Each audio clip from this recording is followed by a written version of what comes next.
Welcome back, summoners from all around the world, to the newest edition of our top 5 plays series on the Potato Monster channel. This episode just so happens to feature quite a bit of high elo plays, so let's get this rolling with our first play from Burning Snow 96 on TF. Things are neck and neck, but TF is trying to pull off a cheeky X-Spec A while his team holds mid. The enemy team are onto his tricks and Wukong's already waiting at their nexus, but he goes for it anyways and Wukong springs into action. He gets jumped on while looking for the gold card, but while this is happening, his team is getting rocked, so he needs to pull this off. He kites around the nexus while using Lich Bane until he needs to flash, but then lead speeds in and he just barely finishes it off right before meeting certain death. That was so insanely close, so let's check it out again because that could have gone horribly wrong with one single misstep.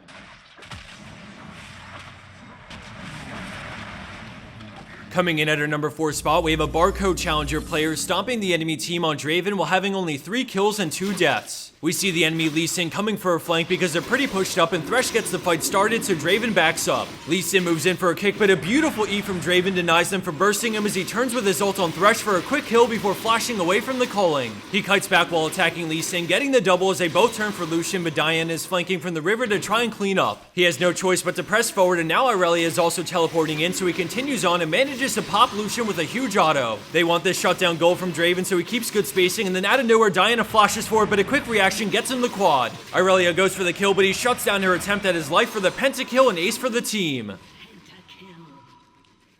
Our number 3 play comes from another challenger level game with Pansar Dragon on Evelynn. This guy creates a lot of great content, so I'll annotate to his YouTube channel if you want to check it out when the video ends. He jumps on the enemy town, but the guy slowly makes his way over to the wall, flashing over to more players on blue team. Evelynn falls through with her ult and they pick up the kill, but now we see how outnumbered they are and Diana is coming from the river to cut them off. He decides to go for Ezreal, slowing him with Rylai's, and despite the flash, the slow allows Tristana to walk in range for the quick kill, but then Evelynn gets left behind. The enemy team continue to chase and there's a pink ward in the brush, so by the time he realizes that, he knows he can't escape anymore and has to turn to fight. Shen ults and he pops Nidalee, queuing for the slow while kiting around Diana, and then Shen taunts her away, but look at how much damage Evelynn gets on Janna, knowing the limits so well, and then he dodges Crescent Strike as his team cleans up Diana. Great knowledge of limits and teamwork allows this turnaround to happen when things were looking grim.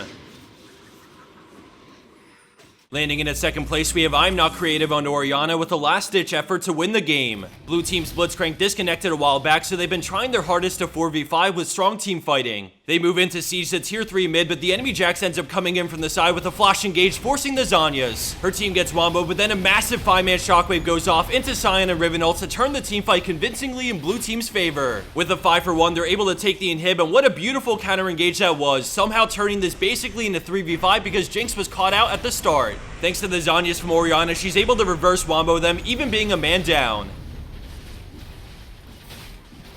And for number 1 pro play for this week, we have Rhino Chaos on Azir, who comes up huge in a fight at Baron. The enemy team are zoning them away from the pit, but they need to do something because they're taking Baron down fast and 2 members of blue team are dead. Riven works her way in and Azir finds an angle to poke with the soldiers while respecting their front line. The enemy team are turning on Riven, but Azir starts cleaving with the soldiers, flying in and pushing them back with an amazing wall as he shreds them and steps back to dodge Ahri's orb before returning to attack. He finishes off Lucian for the quad, but then Ahri gets pushed away by Tristana, so he tries to cut her off, but she's not there, so he decides to try and find out where she's recalling. Luckily for him, his hunch is right and she's hiding here, but he checks first and then she goes all in, but a great flash dodges the Q and gets him the pentakill, basically 1v5.